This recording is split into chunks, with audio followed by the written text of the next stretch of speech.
Now in its 23rd year, Black Hat is once again taking center stage virtually, of course, this year. ZDNet's Danny Palmer has been following this closely. Danny, thanks for being with me here today. What have you learned so far with the conference? Well, there's a lot of things going on. I mean, it's a conference where cybersecurity researchers from around the world come to share their research, network, and just gather. And it's often a place where some very interesting and sometimes quite out there research emerges. One particular presentation which caught my eye and I spoke to the presenter of was about hacking satellites. James Parver, a PhD candidate at the University of Oxford here in the UK, examined this and found that using just $300 worth of home television broadcasting equipment, it was possible to intercept traffic from satellites and basically download and see what was on there. And this included private information from organizations ranging from law firms to maritime to critical infrastructure. It's a really interesting subject area because I suppose one of the key things here is that if an attacker who can do this from thousands of miles away, the area of the sky he could do this from, went all the way from China to the USA, you don't really know what you're going to get. They're basically pointing this equipment at the sky in the general direction of a satellite orbiting the Earth. And it could be the case that there's some interesting stuff on there. I mean, all the private information that James found during his research wasn't stuff he went out specifically looking for. It just happened to be there. And for cyber attackers who are at the best of times just looking to get lucky in what they could find, this could be really, really useful, because one of the things that makes this a potential target for attacks in this way is because the data being transmitted from the satellites back down to Earth is not encrypted, because that would slow it down severely. So it's there just to, if you've got the right equipment, for just a few $100s, you can see it. I mean, a lot of this is because a lot of this infrastructure is really old. I mean, satellites aren't something you can really, you can't really update it, because once it's out there, it's out there.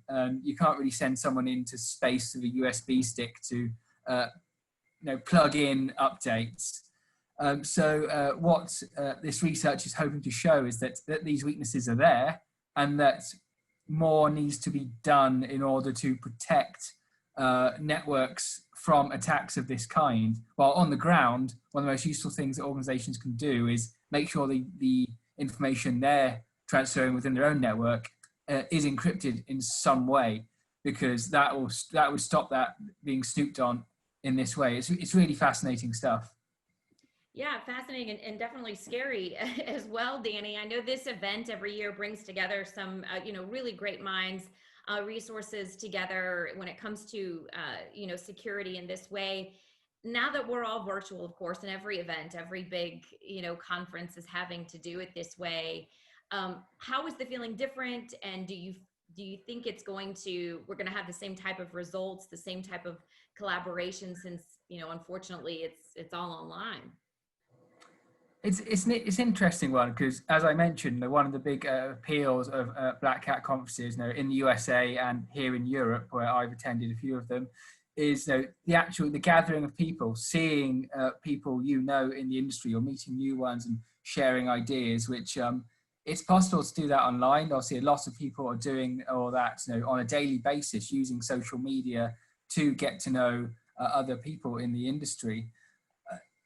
I'd say the conference in its virtual form has been a success. From what I can tell, the way it's being done is that a lot of these sessions have been pre-recorded, so there's very limited scope for technical failure in the presentations, and it all seems to be, it's one of the smoother conferences I've attended online. which is obviously made it very interesting. Obviously, one of the major issues for me here covering it from London is it's on the other side of the world. So there's still sessions going on at midnight, 1 a.m. my time, and I've had invitations to sort of networking, basically parties via Zoom, etc. But I think at 2 a.m, I think I'd rather be asleep, frankly. Now, obviously, if I was in Las Vegas, it would be 8 p.m, and it would be very different. I'm sure I'd very much want to sort of go out and hang out with these people. But I'd say, overall, it's been a success online, and it's going to be interesting to see what this does going forward, because, as mentioned, the in-person networking is very much part of it. And I've already seen plenty of people in the industry posting photos and memories of times they've been to the conference in previous years, and people are obviously missing that. So I think people will want to return in person at some point. I mean, I guess hopefully that could be this time next year, but what's going on in the world, we just don't know. I mean, many conferences into the start of next year, including some big security conferences, are already saying they're going to be virtual only. It's good in a way that they've got these virtual options. It does allow people who might not necessarily be able to attend to get involved. Obviously, for me, for example, I've said there's the time zone difference, but that's still more convenient than flying halfway around the world at great expense to attend a conference. And it allows a more diverse range of people to attend as well, because a lot of people, frankly, don't have the time around work or home commitments to, travel, possibly thousands of miles to a conference center in Las Vegas. And also, it helps it, more people be able to attend, and the people who might not physically be able to travel, can attend in person in these conferences as well. So it's an interesting one. I think there's going to be an element of the virtual moving forward, given it seems that it has been quite a success in this instance so far. Yeah, definitely. I think that, many events have proven that now over the last couple of months. We saw with WWDC, with Apple, and many people felt like it did give an opportunity to so many more that otherwise wouldn't be able to attend and be part of it. So, Danny, I know you're covering this, of course, for ZDNet, all aspects of Black Hat. So several articles you'll have up there and videos on ZDNet. So we hope all of you guys will check that out, and we certainly appreciate you watching.